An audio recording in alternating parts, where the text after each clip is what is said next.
All right, let's talk about sleep, but probably not in the way you're used to thinking about it.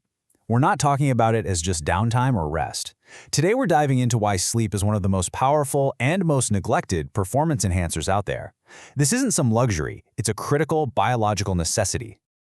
Okay, I want you to picture this.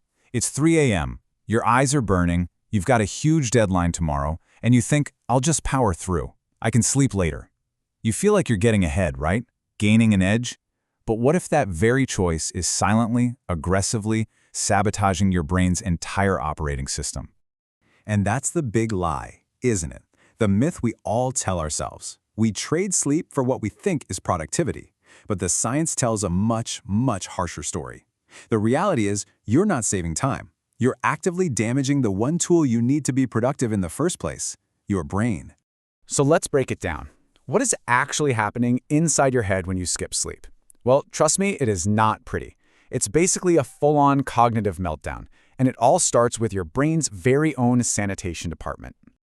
Okay, so let's introduce a key player here, the glymphatic system. I know, it's a mouthful, but its job is simple and unbelievably important. It's your brain's cleanup crew, and here's the catch. It only really kicks into high gear when you're in deep sleep. The easiest way to picture it is like this. All day long, as your brain is working hard, it's producing all this metabolic junk. The glymphatic system is the night shift cleaning crew that comes in and uses cerebrospinal fluid to flush away all of that toxic gunk that's been building up. And what kind of gunk are we talking about? Well, one of the most important toxins it clears out is a protein called beta-amyloid. Now, if that name rings a bell, it absolutely should. It's the exact same sticky protein that builds up in the brains of patients with Alzheimer's disease. So when you don't get enough deep sleep, that cleaning crew just calls in sick, and the trash starts to pile up. And when that trash piles up, you get this horrible cascade of failures. First, your memory inbox. It just shuts down. New experiences can't get in to become memories. Your emotional brain, the amygdala, goes haywire, while your rational prefrontal cortex gets weaker. That's why you get so moody and irritable. Your brain cells literally fire slower. And if you push it far enough, like this high school kid Randy Gardner did for 11 days straight, you can actually start to hallucinate. But here's the kicker. This damage is not just contained to your head. Oh no, this is a full-body breakdown. It's systemic, and some of the physical effects are, frankly, terrifying. Let's look at the physical toll. I want you to really look at this chart. Just one single night of sleeping only 4 to 5 hours causes a 70% drop in these critical anti-cancer immune cells called natural killer cells. Let me say that again, a 70% drop from one bad night. That is a staggering blow to your body's ability to fight off disease. And the consequences just keep piling up. The link to cancer is so well established that the World Health Organization actually classifies any form of nighttime shift work as a probable carcinogen. For guys, just a week of short sleep can tank your testosterone levels to that of someone 10 years older. Your overall immunity plummets, and your metabolism gets thrown so far out of whack it's linked to diabetes and obesity. All right, now let's talk about your heart. Just look at that number for a second. 200%. What in the world could that be? That is your increased risk of having a fatal heart attack or stroke. See, deep sleep is like nature's blood pressure medication. Your heart rate drops, your blood pressure goes down, it's a nightly tune-up for your entire cardiovascular system. If you consistently get 6 hours or less, you're robbing your body of that critical reboot, and your risk just skyrockets. So we've seen the damage to you as an individual, but this scales up, big time. When tired brains are in charge of really important things, the consequences can be catastrophic for all of us. Think about some of the worst disasters in recent history. The Chernobyl nuclear meltdown, the Challenger space shuttle explosion, the Exxon Valdez oil spill. Human error fueled by a lack of sleep was a major contributing factor in all of them. And it's not just historical events. It happens every single day, with over 100,000 car crashes in the US every year caused by someone who is just too drowsy to be behind the wheel.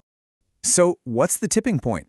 How long does it take before your brain becomes dangerously impaired? The answer might really surprise you. It's 19. Just 19 hours.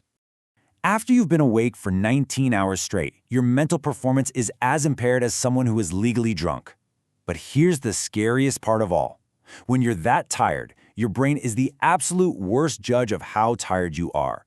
You think you're fine, you feel functional, but you are not even close. Okay, I know.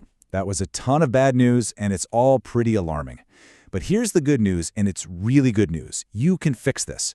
Your brain and your body are incredibly resilient. They want to recover. So let's pivot. Enough with the problem, let's talk about the solution. Here's how you reboot your system. First up, consistency is king.